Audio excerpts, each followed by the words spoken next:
Bismillahirrahmanirrahim. Assalamualaikum warahmatullahi wabarakatuh.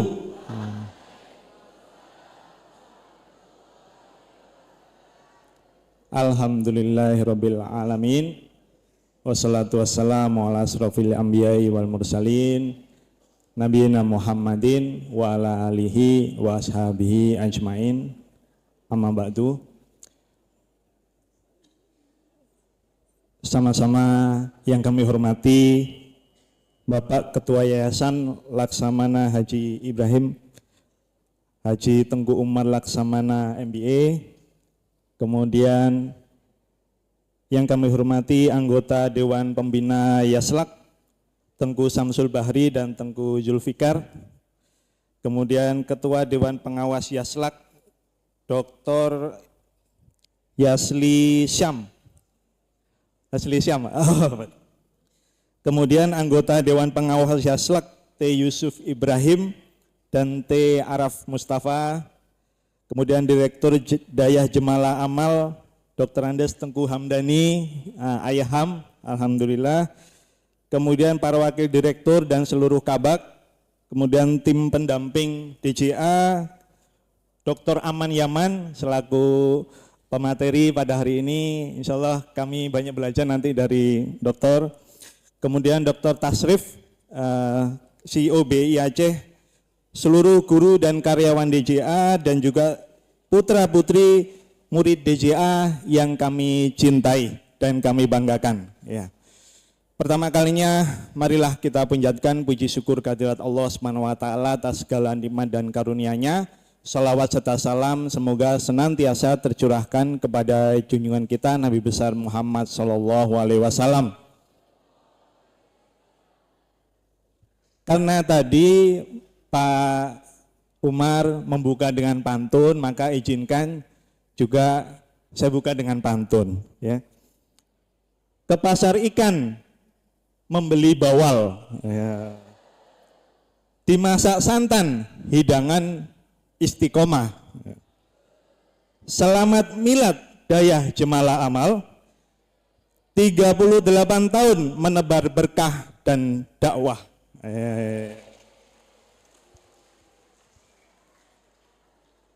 Baik, tentunya pada hari ini merupakan hari yang istimewa yang buat kami diberikan kesempatan untuk bisa berbicara di depan adik-adik ya, penerus masa depan bangsa ya, yang insya Allah nanti semuanya akan menjadi pimpinan-pimpinan di masa yang akan datang.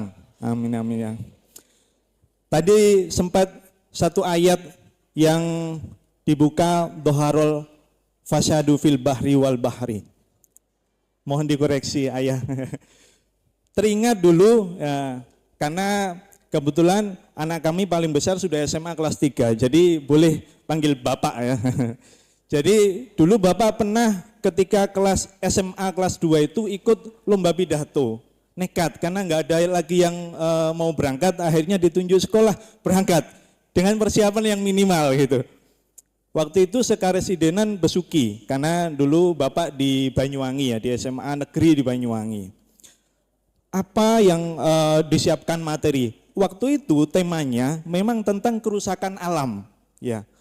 Jadi dari berbagai siswa ya SMA saat itu semuanya hafal ayat Ar-Rum ayat 41 tadi. Doharul fasadu fil bahri wal bahri bima kasabat aydin nas.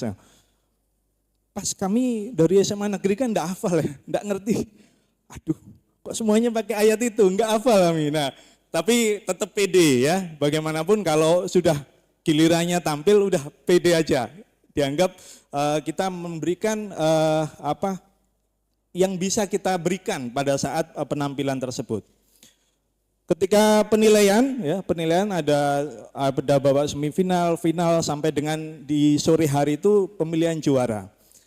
Alhamdulillah waktu itu Bapak dapat peringkat kedua. Ya, waktu itu sekarang Besuki. Ya. Jadi kalah sama peringkat 1 kenapa? Karena nggak hafal ayatnya waktu itu. Jadi izin menyampaikan Pak Omar, terkait dengan integrasi eko-agriwisata Dayah dalam penguatan ekonomi syariah dan intermediasi BSI di Aceh. Next. Nah, pertama latar belakang dulu ya. Jadi kenapa Aceh ini sebagai provinsi dengan mayoritas Muslim terbesar? Ya, 99 penduduk Aceh itu Muslim. Kemudian yang kedua, di Aceh ini menerapkan konun ya syariat Islam, penerapan syariat Islam ya, termasuk dengan konun lembaga keuangan. Jadi lahirnya BSI itu di samping merupakan merger ya, merger dari ketiga bank. Jadi ada bank BNI, Bank BNI Konven, Bank BRI Konven, Bank Mandiri Konven, itu merger ya, melebur ke bank syariah yang menjadi anak usahanya.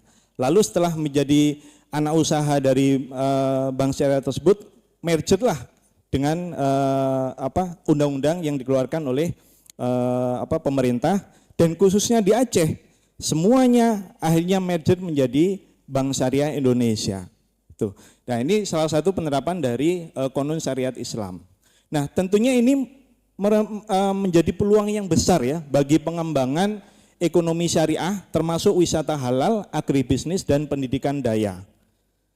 Terus yang kedua ya, latar belakang yang kedua, Dayah ya itu tidak hanya berperan sebagai lembaga pendidikan ya, tetapi juga memiliki potensi yang besar dalam pemberdayaan ekonomi berbasis nilai syariah melalui unit usahanya. Tadi sempat disampaikan oleh Pak Omar bahwa di DJA juga ada beberapa unit usaha. Ya.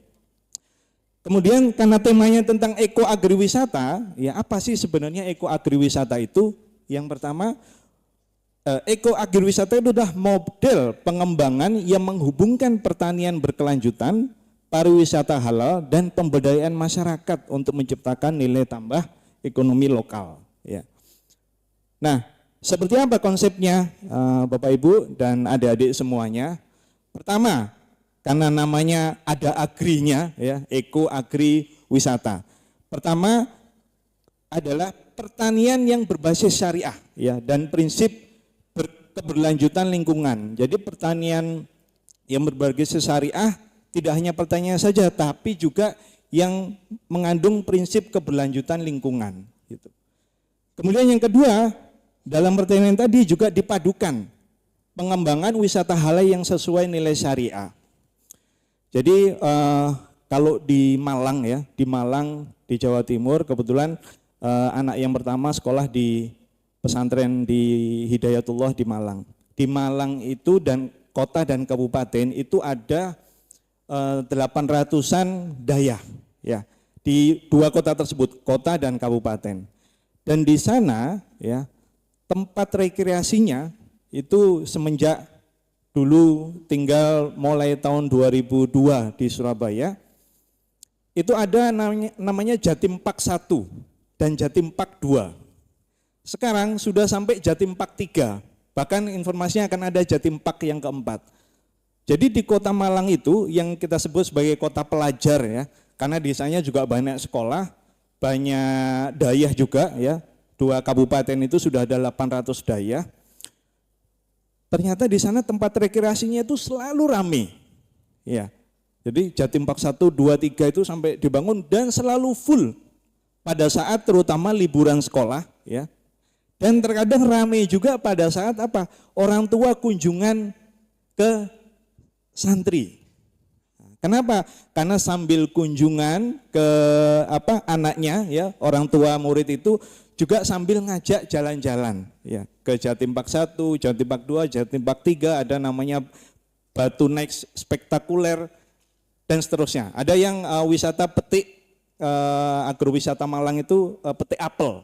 Jadi datang ke sana dengan tiket sekian gitu, bebas makan apel di situ, tapi nggak boleh dibungkus. Jadi sebatas yang bisa dimakan, lalu pulang nggak boleh bawa apelnya gitu. Kemudian yang ketiga, pendidikan dan pemberdayaan santri di Dayah sebagai pelaku ekonomi. Nah, pendidikan dan pemberdayaan. Dayah tidak hanya berfungsi sebagai tempat pendidikan saja, tapi juga sebagai pemberdayaan santri. Bagaimana santri dipersiapkan sejak dini tidak hanya belajar teori, tetapi juga diajarkan prakteknya. Ya, bagaimana menjadi pelaku ekonomi ya dalam ekonomi yang berbasis syariah tadi. Nah, peran dayah dalam ekonomi syariah. Tadi ya, pendidikan dan pemberdayaan. Dayah di Aceh memiliki SDM yang sangat besar ya. Total di Provinsi Aceh, data EMIS Kemenak terakhir ada sekitar 1.300-an dayah. 1.300-an dayah ini ya, kalau satu dayah itu dikalikan 1.000 santri saja, satu dayah 1.000 santri, maka ada 1,3 juta santri yang sedang belajar. Itu kalau kalikan 1.000. Nah, sedangkan di DJA sendiri sudah 2.000-an. Ya, 2.000-an berarti kalau dikalikan 2 ya kurang lebih ada 2,6 juta SDM santri ya, dan juga karyawan, pengasuh dan guru itu yang ada dalam ekosistem dayah tersebut. Itu di Aceh, karena satu provinsi ini ada 1.300-an. Dan tentunya ya ini menjadi pusat ekonomi ya, produktif berbasis syariah melalui usaha UMKM ya, atau pertanian atau usaha perdagangan. Kemudian potensi ini menciptakan pemberdayaan ekonomi yang berbasis komunitas. Nah, tadi sempat disampaikan Pak Umar, berbasis komunitas, menggabungkan wawasan agama dan keterampilan produktif serta ekonomi. Jadi kalau diputer-puter di dalam ekosistem pesantren, SDM-nya udah ada, ya. Tinggal mau bisnis apa misalkan di situ. Captive marketnya sudah ada, ya. Misalkan nih, kalau sempat kalau di Aceh sudah ada juga pesantren yang punya air kemasan. Nah, air kemasan aqua itu sebenarnya simple, Bapak. Jadi izin-izinnya memang ada yang harus diurus, tapi dengan memproduksi aja di internal pesantren itu sudah captive marketnya sudah bisa dikonsumsi oleh santri maupun beberapa dayah yang ada di radius dayah tersebut. Nah, ini menjadi potensi tersendiri khususnya di ekosistem pesantren. Nah, kemudian potensi dari statistik wisata halal Aceh. Jumlah perjalanan wisatawan ke Provinsi Aceh dari tahun 2022 sampai dengan 2025. Nah, di 2025 ya sampai dengan bulan April kemarin ya, karena data terakhirnya di bulan April itu ada 7,3 juta wisatawan yang datang ke Aceh. Itu meningkat 76% dibandingkan tahun 2024. Ya, jadi sama-sama dari Januari sampai April 2024 yang hanya sekitar 4,1 juta, lalu di tahun 2025 naik ya menjadi 7,3 juta selama 4 bulan terakhir. Ini data dari BPS. Artinya apa? Ya, memang pariwisata di Aceh itu sangat-sangat meningkat pengunjungnya. Bahkan ada yang dari mancanegara juga. Ya, dalam hal ini paling banyak memang dari Malaysia, menjadi wisatawan mancanegara terbanyak di 4 bulan pertama 2025 itu ada 8.200 orang dari Malaysia yang berkunjung ke Aceh. Nah, ini tentunya menciptakan peluang dan tantangan. Kenapa? Pertama, peluangnya mayoritas muslim ya, sehingga segmen pasar wisata halal itu sangat kuat. Kemudian yang kedua, alam, budaya, sejarah Aceh mendukung wisata edukatif dan halal. Sekaligus menciptakan tantangan juga. Pertama, ya pemahaman masyarakat tentunya terhadap standar halal masih perlu peningkatan. Ya. Kemudian yang kedua, kesiapan infrastruktur dan fasilitas yang masih beragam. Nah, lalu apa peran BSI dalam wisata dan agribisnis ini? Pertama, pembiayaan usaha, wisata dan UMKM. Kemudian yang kedua adalah sebagai intermediasi ekonomi syariah. Kami di Bank Syariah Indonesia ya ada satu divisi sendiri, Bapak, yang menggarap segmen ekosistem Islam ini yang disebut dengan Islamic Ecosystem. Salah satu cakupan dalam Islamic Ecosystem itu adalah wisata halal, masuk dalam wisata halal. Nah, salah satu terobosan tahun lalu adalah karena sudah ada sekarang namanya BPJPH, Badan lupa singkatannya BPJPH ya, itu mengurus sertifikasi halal, ya itu diberikan waktu sampai dengan tahun 2026 ini. Kalau selesai Oktober kalau nggak salah, jadi diterapkan tahun 2023 sampai dengan 2026 selama 3 tahun, itu UMKM harus sudah bersertifikasi halal untuk bisa diterima secara nasional maupun secara internasional, dan sertifikasinya dari BPJPH tadi, ya. Bukan lagi dulu kan sertifikat halal MUI ya, sekarang udah BPJPH. Nah, kalau sudah bersertifikasi halal ini, itu barang-barangnya bisa diterima di level nasional maupun di level internasional untuk mengikuti pameran-pameran di luar negeri. Nah, tahun lalu BSI memberikan kuota gratis kepada 10.000 pelaku UMKM untuk mendapatkan sertifikasi halal secara gratis. Nah, itu salah satu yang dilakukan BSI di tahun lalu. Dan juga pembiayaan tentunya. Jadi pembiayaan ini kalau kita next ya, pembiayaan. Sebelum ke pembiayaan, nah ini model integrasi terkait eko agriwisata ya. Pertama, jadi Daya sebagai pusat pendidikan dan usaha, lalu Bank Syariah Indonesia sebagai pemberi pembiayaan dan intermediasi, lalu berproses dalam pembiayaan syariah ya, baik dengan akad murabaha maupun musyarakah, terus kemudian diberikan pelatihan kewirausahaan dan keuangan syariah. Sudah ada yang namanya UMKM Center di Banda Aceh yang ada lokasinya di Jalan Jenderal Sudirman. Kemudian dukungan pemasaran halal wisata. Lalu outputnya adalah peningkatan pendapatan masyarakat lokal, ya, lokal yang ada di sekitaran Daya, gitu ya. Kemudian juga penciptaan lapangan pekerjaan dan peningkatan daya tarik wisata halal. Ya, misalkan nanti di DJA ini sudah ada eko agriwisata. Ketika ada orang tua murid yang sambil datang kunjungan, itu bisa ngajak sanak keluarganya sambil menikmati keindahan ekowisata yang ada di DJA. Mudah-mudahan bisa terrealisasi nanti.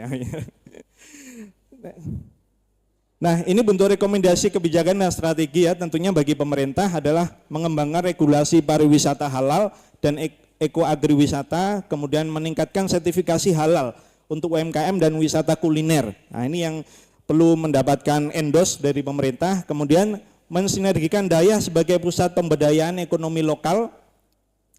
Kemudian BSI menciptakan produk pembiayaan khusus ya untuk eko agriwisata berbasis syariah dan memperkuat literasi keuangan komunitas wisata dan santri dan mengembangkan digital banking untuk penetrasi layanan.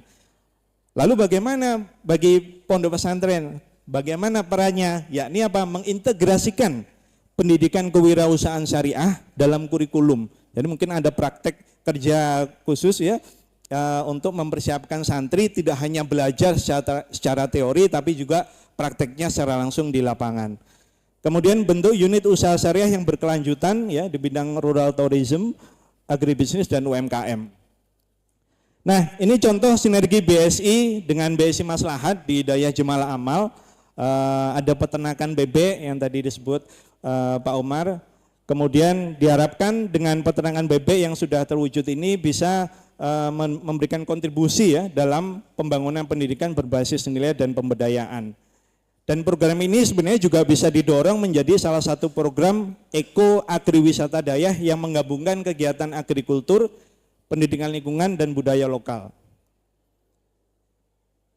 Baik, kesimpulan ya memang sebagai salah satu bentuk keseriusan BSI tadi sudah ada segmen sendiri, divisi sendiri yang menggarap tentang wisata halal ini.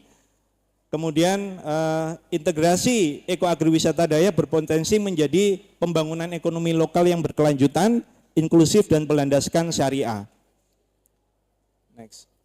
Nah, ini portofolio yang sudah ada di Bank Syariah Indonesia ya. Kita sekian dari portofolio pembiayaan itu sudah ada yang 72 triliun, itu contohnya yang terkait dengan sustainable financing, kemudian green financing kita portofolionya ada 15 triliun dan seterusnya. Kemudian di luar perbankan sendiri, total dari Januari sampai dengan Juni 2025 kemarin ada CSR yang sudah didistribusikan itu sebanyak 78 miliar ya dengan berbagai pilar ya, di antaranya pilar yang educational pillar juga cukup tinggi sebesar 27%. Oke. Kemudian tadi kaitan dengan ozon kredit karbon ya di BSI, ada yang sudah pernah ke kantor BSI Landmark enggak di Banda Aceh? Sudah ada? Kalau belum nanti boleh ayah di kunjungan ke sana ya, rame-rame lihat. Nah, itu salah satu contoh gedung yang green building ya, green building. Jadi meminimalkan energi listrik ya dari PLN ya, sehingga ketika pagi sampai dengan sore hari itu tanpa lampu itu sudah terang gedungnya itu. Jadi sangat menghemat dari sisi konsumsi daya listriknya, dan itu salah satu green building office yang pertama dan saat ini menjadi satu-satunya kalau di Indonesia sudah ada 2, tapi di Aceh baru satu-satunya di BSI Landmark Aceh. Nah, ini BSI menjadi sahabat masyarakat ya. Ada spiritual ya, spiritual itu kalau di aplikasi Beyond itu kita bisa membaca Al-Quran di situ. Dan juga ada bacaan-bacaan doa, kemudian di social donation melalui Beyond, aplikasi Beyond itu juga bisa kita beramal dan juga melaksanakan transaksi keuangan. Nah, dukungan BSI untuk ekosistem pesantren yang pertama adalah pembiayaan dan bisnis ya, tentunya melalui pelatihan UMKM atau BSI Agen ya. Karena kalau berbicara komunitas artinya pasti transaksi keuangan itu juga membutuhkan salah satu jasa untuk keluar masuknya uang ya. Jadi bisa narik uang melalui BSI Agen ataupun bisa setor uang di situ. Dan saat ini di BSI Agen itu tidak hanya sebagai tarik dan setor saja, bahkan pelunasan haji pun bisa dilakukan melalui BSI Agen, termasuk membuka tabungan. Tuh. Dan ada bisnisnya juga di BSI Agen itu bisa mereferalkan pembukaan tabungan haji dan juga tabungan emas. Ya.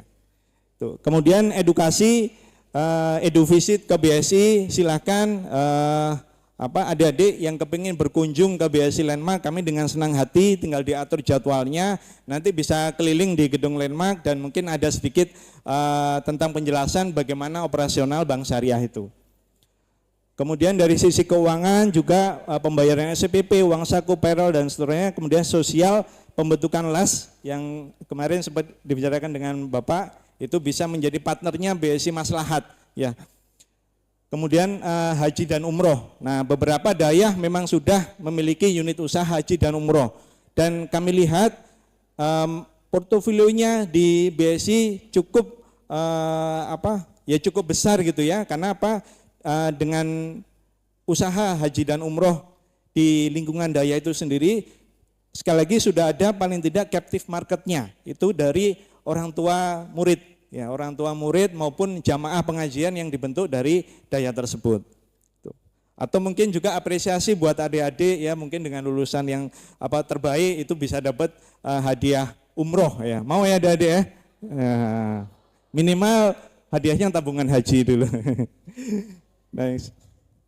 Nah ini dukungan BSI, pertama BSI KUR ya, ada jenis-jenis pembiayaannya. BSI KUR ini ada 3 produk ya, KUR Super Mikro sampai dengan 10 juta itu tanpa agunan. Nah, terus ada BSI KUR Mikro sampai dengan 100 juta tanpa agunan. Nah ini sangat mudah-mudahan bisa menjadi solusi bagi pengembangan usaha yang baru dirintis.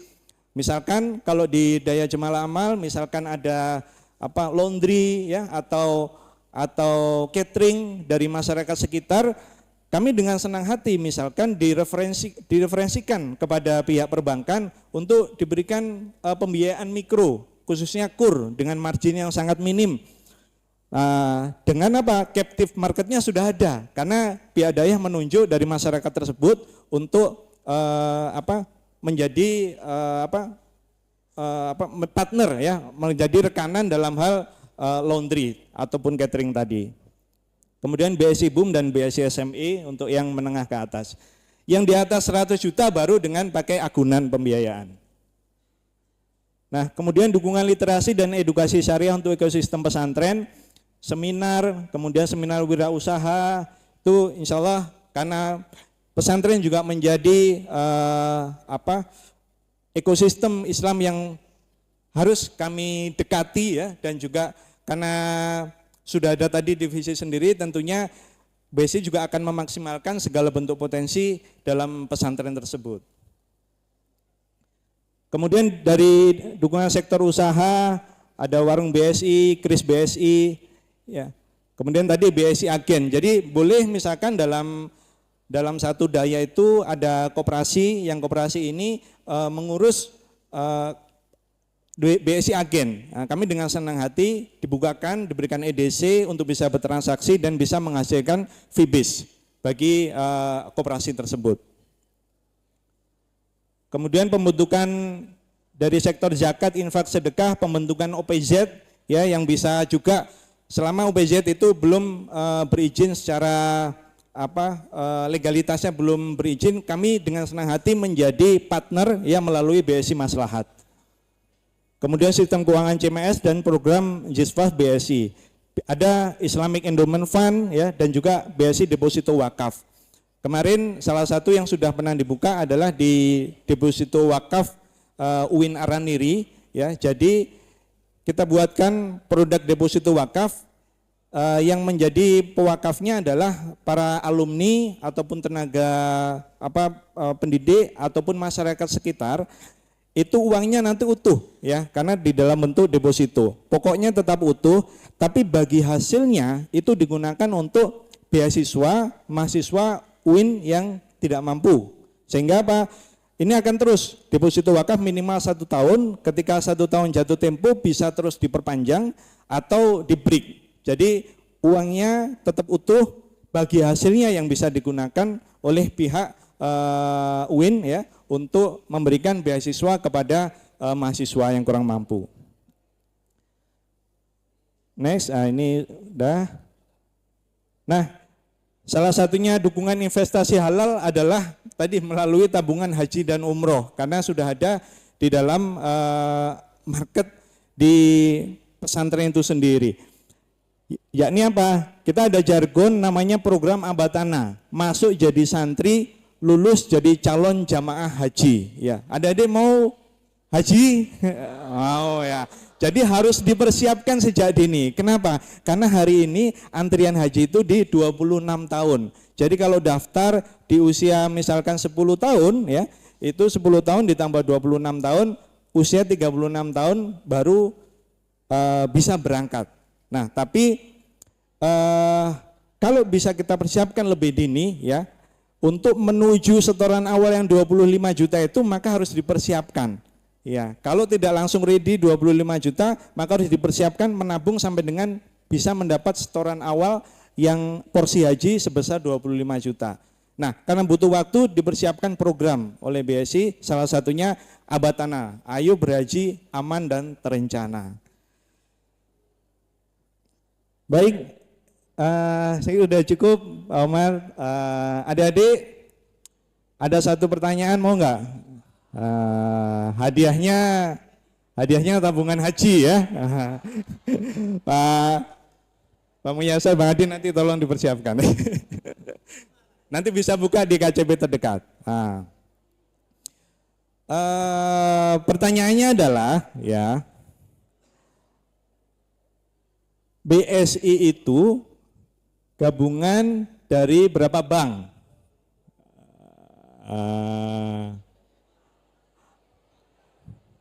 Ayo, siapa adik?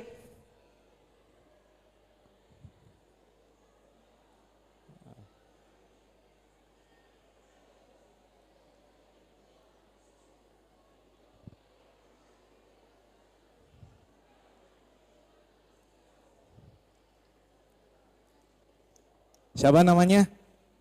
Nama Muhammad Zayan. Muhammad Zayat. Oke. Kelas berapa? Kelas 5. Kelas 5. Oke, tadi pertanyaannya, BSI itu gabungan dari berapa bank? 3 bank. Apa saja? BRI Syariah, BNI Syariah, Mandiri Syariah. Oh, iya. Betul ya? Tepuk tangan dong. Nanti dipersiapkan tabungan haji ya. Insya Allah mau haji nanti. Sudah punya tabungan haji belum? Belum. Nanti dibukain ya. Saldonya mau berapa? Sementara 200.000 dulu ya. Cukup ya 200.000? Oh cukup. Ya udah dinaikkan 500.000 ya. Baik, itu terima kasih. Mohon maaf kurang lebihnya. Wabillahi taufiq wal hidayah. Wassalamualaikum warahmatullahi wabarakatuh. Nanti dicatat.